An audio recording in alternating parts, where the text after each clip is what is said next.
गौतम बुद्ध के समय में वैशाली राज्य में एक प्रसिद्ध वेश्या रहती थी जिसका नाम आम्रपाली था। वह बहुत सुंदर थी और उसे नगर वधू घोषित किया गया था, यानी पूरे शहर की पत्नी। आम्रपाली इतनी सुंदर थी कि उसके महल के द्वार पर सदा सोने के रथ खड़े रहते थे। यहां तक कि महान राजाओं को भी उससे मिलने के लिए इंतजार करना पड़ता था। वह केवल एक वेश्या थी, लेकिन वह इतनी अमीर हो गई थी कि वह राज्य खरीद सकती थी। आम्रपाली का शरीर जितना सुंदर था, उससे कहीं अधिक सुंदर उसकी आत्मा थी, जो सच्चे प्यार के लिए तरसती थी। क्योंकि आम्रपाली खुद से वेश्या नहीं बनी थी, उसे जबरदस्ती राजा ने वेश्या बनाया था। आम्रपाली अपने ग्राहकों को बहुत प्यार करने का दिखावा करती थी, क्योंकि उसे इसके लिए धन दिया जाता था, लेकिन अंदर से बहुत नफरत करती थी, क्योंकि वह सभी उसका इस्तेमाल एक भोग की वस्तु के रूप में करते थे। एक इंसान के रूप में उसका सम्मान नहीं करते थे। एक दिन आम्रपाली अपने महल की बालकनी में खड़ी थी। अचानक उसने अपने महल के सामने से एक युवा बौद्ध भिक्षु को गुजरते हुए देखा, जिसके पास कुछ भी नहीं था सिवाय एक भिक्षा पात्र के। लेकिन उसके पास जबरदस्त जागरूकता थी और लोगों को खुद की ओर आकर्षित करने की अद्भुत शक्ति थी। जब युवा बौद्ध भिक्षु ने ऊपर की तरफ देखा तो आम्रपाली उसे देख रही थी। युवा भिक्षु ने आम्रपाली की ओर देखते हुए बेहद सम्मान भाव के साथ आम्रपाली को प्रणाम किया। आम्रपाली थोड़ी देर तक उस युवा भिक्षु को देखती रही और पहली बार आम्रपाली के हृदय में प्रेम का उदय हुआ था, क्योंकि पहली बार किसी ने आम्रपाली को सम्मान की नजरों से देखा था।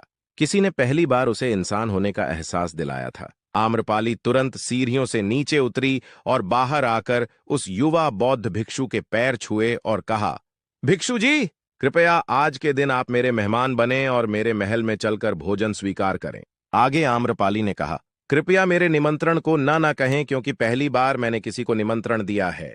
मुझे हजारों बार राजाओं और सम्राटों द्वारा आमंत्रित किया गया, लेकिन मैंने कभी किसी को आमंत्रित नहीं किया है। यह मेरा पहला निमंत्रण है। युवा भिक्षु ने सम्मानपूर्वक आम्रपाली का निमंत्रण स्वीकार करते हुए भोजन ग्रहण किया। भोजन देने के बाद आम्रपाली ने कहा, भिक्षु जी, आज से 3 दिनों के बाद बारिश का मौसम शुरू होने वाला है, जो कि अगले 4 महीनों तक रहेगा, और मैं आपको अपने घर में 4 महीने रहने के लिए आमंत्रित करती हूँ। आने वाले 4 महीनों के लिए यह महल आपका आश्रय होगा। मैं आपको पूर्ण रूप से आश्वस्त करती हूँ कि मैं किसी भी प्रकार से आपके ध्यान की बाधा नहीं बनूंगी, बल्कि मुझसे जितना हो सकेगा आपके ध्यान की सुविधाओं को सरल बनाने का प्रयास करूंगी। दरअसल बौद्ध भिक्षु साल के 8 महीने गांव-गांव घूमकर बौद्ध धर्म का प्रचार करते हैं और 4 महीने वह एक ही स्थान पर रहते, जहां उन्हें आश्रय मिल जाता है। युवा बौद्ध भिक्षु ने कहा, माफ कीजिएगा देवी, लेकिन इस विषय में मैं स्वयं निर्णय नहीं ले सकता। मैं आपके प्रस्ताव के विषय में बुद्ध से पूछूंगा। अगर वह मुझे अनुमति देंगे तो मैं आपके महल में आश्रय अवश्य ग्रहण करूंगा। इतना कहकर वह बौद्ध भिक्षु वहां से चला गया। इससे पहले कि वह युवा भिक्षु बुद्ध के पास पहुंचता और आम्रपाली के प्रस्ताव के बारे में कुछ बताता, उससे पहले वहां पर मौजूद अन्य भिक्षु बुद्ध के पास पहुंच गए और बुद्ध से कहा, बुद्ध, आप उस युवा भिक्षु को रोकिए। आम्रपाली ने उसे 4 महीने रहने के लिए अपने घर बुलाया। आम्रपाली एक वेश्या है और एक भिक्षु एक वेश्या के घर में 4 महीने रहे, ये सही नहीं है। इससे हमारे संघ में गलत संदेश जाएगा। बुद्ध ने कहा, कृपया आप लोग शांत हो जाएं और उस भिक्षु के आने की प्रतीक्षा करें। थोड़ी देर बाद वह युवा भिक्षु बुद्ध के पास आया, बुद्ध के पैर छुए और उन्हें पूरी कहानी सुनाते हुए कहा, बुद्ध नगर की एक आम्रपाली नाम की महिला ने मुझे बारिश के 4 महीने अपने घर पर रहने के लिए आमंत्रित किया है। मैंने उसके निमंत्रण का अभी कोई जवाब नहीं दिया। मैंने उससे कहा है कि अगर आप मुझे उसके घर रहने की आज्ञा देंगे तभी मैं उसके घर पर रहने के लिए आऊंगा। अतः बुद्ध आप जो कहेंगे मैं वही करूंगा। उस युवा भिक्षु ने आम्रपाली के विषय में वेश्या शब्द का प्रयोग न करते हुए केवल महिला शब्द का प्रयोग किया। बुद्ध ने उस युवा भिक्षु की आंखों में देखा और कहा, तुम रह सकते हो? तभी अचानक बूढ़ा भिक्षुक खड़ा हुआ और बोला कि बुद्ध, यह सही नहीं है। यह युवा भिक्षु एक सच्चाई छुपा रहा है।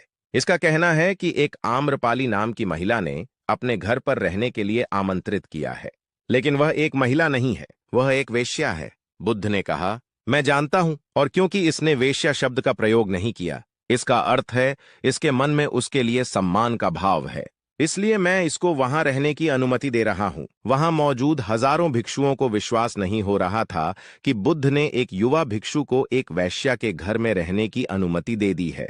अगले 3 दिनों के बाद वह युवा भिक्षु आम्रपाली के घर रहने के लिए चला गया। उसके जाते ही वहां पर उपस्थित अन्य भिक्षु उसके विषय में तरह तरह की बातें बनाने लगे। बुद्ध ने सभी को शांत करते हुए कहा, मुझे मेरे भिक्षु पर विश्वास है। मैंने उसकी आंखों में देखा है कि उसके भीतर तनिक भी भोग की इच्छा नहीं थी। अगर उस भिक्षु का ध्यान गहरा रहा है तो आम्रपाली के हृदय को परिवर्तित कर देगा, और अगर भिक्षु का ध्यान गहरा नहीं है तो आम्रपाली अपने शारीरिक आकर्षण से भिक्षु को परिवर्तित कर देगी। यह एक प्रश्न है, ध्यान और शारीरिक आकर्षण के मध्य, जिसका उत्तर हमें 4 माह के बाद मिलेगा। बुद्ध की बात सुनकर वहां उपस्थित भिक्षुओं ने कहा कि बुद्ध उस युवा भिक्षु पर बहुत अधिक भरोसा करके अनावश्यक जोखिम उठा रहे हैं। वह भिक्षु युवा हैं और आम्रपाली बहुत सुंदर है। समय प्रारंभ हुआ। वर्षा ऋतु गई। 4 माह बीते और वह युवा भिक्षु वापस आया। उसने बुद्ध के पैर छुए और युवा भिक्षु के पीछे आम्रपाली भी आई। उस युवा भिक्षु ने आम्रपाली का बुद्ध से परिचय कराते हुए कहा, बुद्ध, यह आम्रपाली है और यह आपसे मिलना चाहती है। यह एक अनोखी महिला है। यह न केवल सुंदर है बल्कि इनकी आत्मा उतनी ही शुद्ध है जितनी आप कल्पना कर सकते हैं। आम्रपाली ने बुद्ध के पैर छुए और कहा, मैं पहली बार देखने भर से इस युवा भिक्षु से प्रेम करने लगी थी। इसलिए मैंने इस युवा भिक्षु को अपने सौंदर्य से कई बार आकर्षित करने का प्रयास किया, लेकिन मैं पूर्ण रूप से असफल रही। इसके बजाय इस युवा भिक्षु ने मुझे ध्यान के प्रति जागरूक किया और यह एहसास कराया कि वास्तविक जीवन भोग नहीं अपितु ध्यान है। इसीलिए बुद्ध, मैं अपनी सारी संपत्ति आपके भिक्षुओं को दान में देना चाहती हूं और शेष जीवन ध्यान में बिताना चाहती हूं।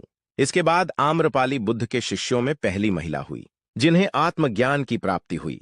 बुद्ध ने अपने पंथ के सभी शिष्यों से कहा, यदि तुम वेश्याओं की संगति से डरते हो तो उस डर का उस वेश्या से कोई लेना देना नहीं है, बल्कि वह डर तुम्हारे मन की उपज है, क्योंकि तुमने अपनी कामुकता को दबा दिया है और कामुक ऊर्जा को दबाया नहीं जा सकता। अगर तुम इन गंदे विचारों को ज्यादा दबाने की कोशिश करोगे तो ये विचार और अत्यधिक शक्तिशाली हो जाएंगे। फिर तुम इन विचारों को नहीं रोक पाओगे, लेकिन योग व ध्यान से अपने मन को शुद्ध व इन चीजों से दूर रख सकते हो। दोस्तों, अगर आपको यह वीडियो पसंद आई हो तो हमारे चैनल को लाइक और सब्सक्राइब करें। धन्यवाद।